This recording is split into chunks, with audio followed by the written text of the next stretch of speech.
J'ai reçu pas mal de questions après les 2 vidéos que j'ai créées au sujet d'Alibaba et comment acheter sur Alibaba et se faire livrer en Afrique, particulièrement en Côte d'Ivoire. Alors sous ces 2 vidéos, la question qui revenait le plus, c'est comment trouver un transitaire.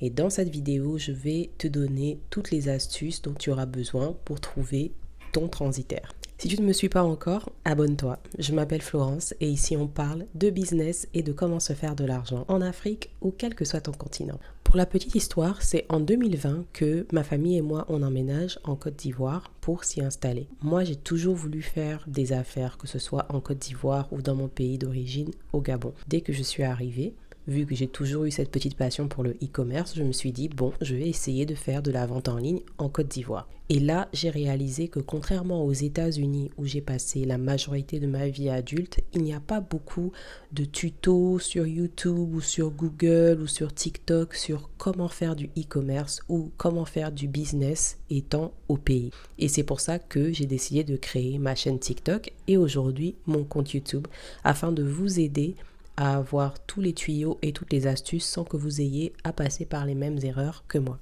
Entrons dans le vif du sujet.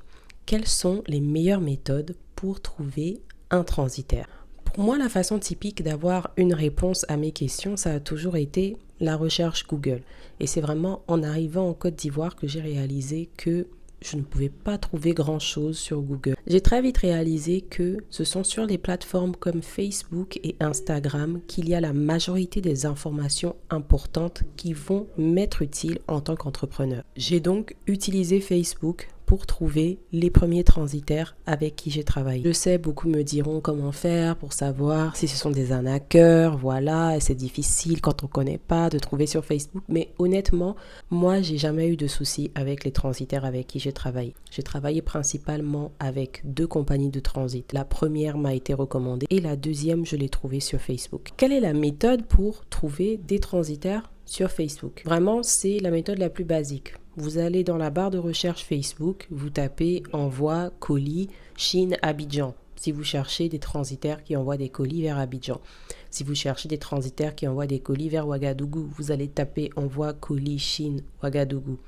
Donc c'est vraiment ça, connaître les mots-clés de votre recherche, les rentrer dans la barre de recherche et maintenant analyser les résultats. Moi, ce que je fais quand je fais ce type de recherche, c'est que je ne regarde que les résultats qui datent des 6 derniers mois ou des 12 derniers mois parce que quelque chose de plus vieux que ça pourrait être indicateur du fait que la compagnie peut-être n'est plus en activité. Donc je regarde vraiment les comptes qui ont fait des posts dans les 6 à 12 derniers mois pour éventuellement travailler avec eux. Donc vous faites toutes ces recherches-là, vous allez voir une série de compagnies qui font un peu la publicité de leur trajet Chine-Côte d'Ivoire et des envois colis qu'ils font.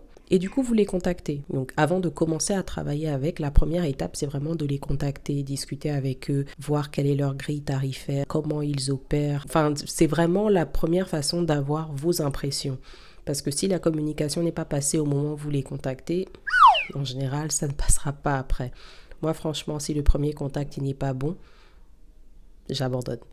Après, vous pouvez éventuellement aussi faire une recherche Google. Vous n'aurez juste pas exactement les mêmes résultats et vous aurez peut-être des résultats qui viennent de plus grandes compagnies entre griffes. Donc, toujours est-il que la recherche Facebook, la recherche Google et maintenant même la recherche TikTok sont les 3 moyens pour trouver des contacts de transitaires. Dans nos marchés locaux au pays, la majorité des boutiques font venir des choses de Chine ou même de France pour certains. Donc, la majorité des transitaires travaillent déjà avec des commerçants du marché. Ce qui veut dire que si vous vous renseignez au marché, si vous vous approchez de certains vendeurs de certaines boutiques, ils vous indiqueront où sont leurs transitaires dans le marché. Le meilleur transitaire avec qui j'ai travaillé, c'est un transitaire qui est au marché d'Adjamé. Toujours se diriger vers les gens qui font déjà du commerce pour avoir leurs impressions de qui est bon, qui n'est pas bon. Vous pouvez trouver un transitaire sur Facebook, peut-être qu'il a une mauvaise réputation déjà à Adjamé, tout le monde sait que c'est un mauvais transitaire.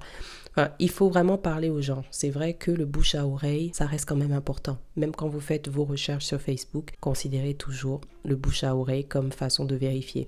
Aussi, une autre méthode de vérification pour tous ce qui est de la fiabilité de votre transitaire ou de la compagnie que vous avez trouvé sur Facebook, c'est le groupe Un consommateur averti en vaut deux. Alors moi, avant de travailler avec toute compagnie, je fais une recherche sur Un consommateur averti en vaut deux. Si je trouve déjà qu'on en a parlé négativement là-bas, c'est déjà un bon indicateur que il y a peut-être un problème. Donc voilà, c'était ça mes petites astuces. J'espère que ça vous a aidé.